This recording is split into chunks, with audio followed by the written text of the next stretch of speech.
You can't sleep either? How about a good night story?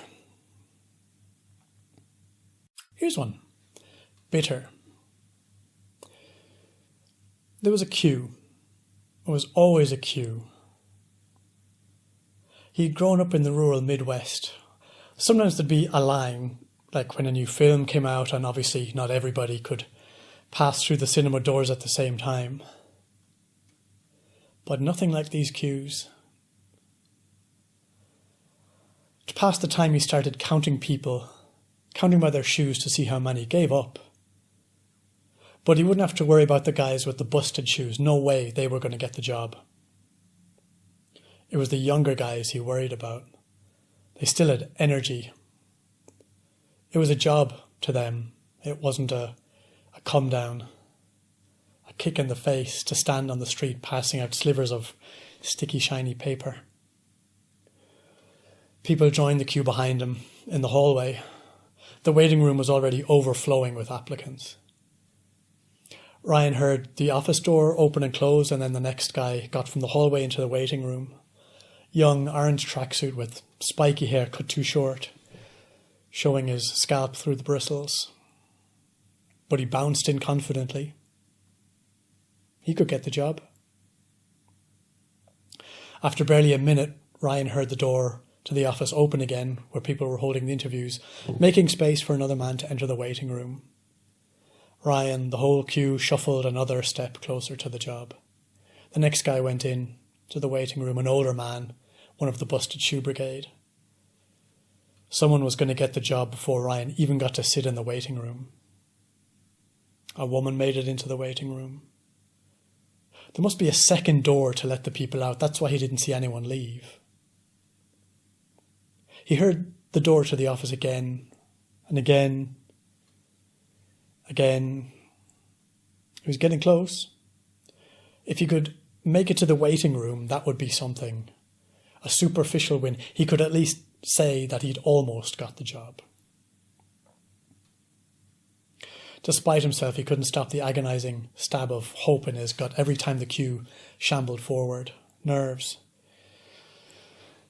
The office door opened. This time, Ryan reached the waiting room. There were no seats to sit on. The queue snaked all the way around the walls to the office door. Ryan reached the waiting room just in time to see the door close behind the guy with the orange tracksuit. Eventually, he reached it himself.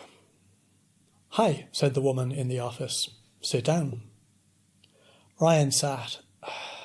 He glanced around the room. There was a second door to his left. That was how people were leaving. "You applied for the leaflet job?" He nodded. Yes. Cleared his throat. "That's right." "That's gone," she said. A muscle throbbed in Ryan's neck, twitch he couldn't hide. "But we have something else." "Yes?" "You've been waiting all morning, right?" There were monitors behind her, the hallway, the waiting room. She could see it all. Ryan nodded. "We like your work. You know what you're doing," said the woman. "You've clearly got experience." Ryan didn't know what to say. Was she mocking him? "Are you interested?" He nodded, although he'd have preferred to tell her where to stick her job. "Great. We are a new company, just getting started, but our CEO has vision. This is your chance to get in on the ground floor with us." Ryan glanced at the monitor. It was black and white, but he was sure one of the figures now standing back in the hallway was wearing an orange tracksuit. "It's all about demand," said the woman, "and appearance. For now, we're creating that demand, creating that appearance. It's $6 an hour, but we hope to offer more in the future." Ryan nodded. "Sounds good." $6 was nothing, but perhaps his foot in the door. "Great." She stood and held out her hand. "Well, go through, and I'll see you in a couple of hours." Ryan walked through the door. It led into a long, dark, disused corridor. musty. He walked to the end, to a fire door with a push bar across the middle of it.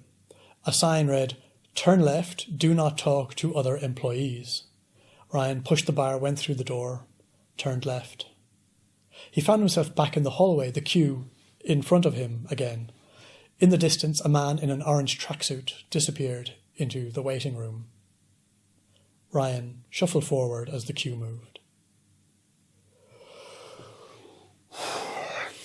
All right, good night.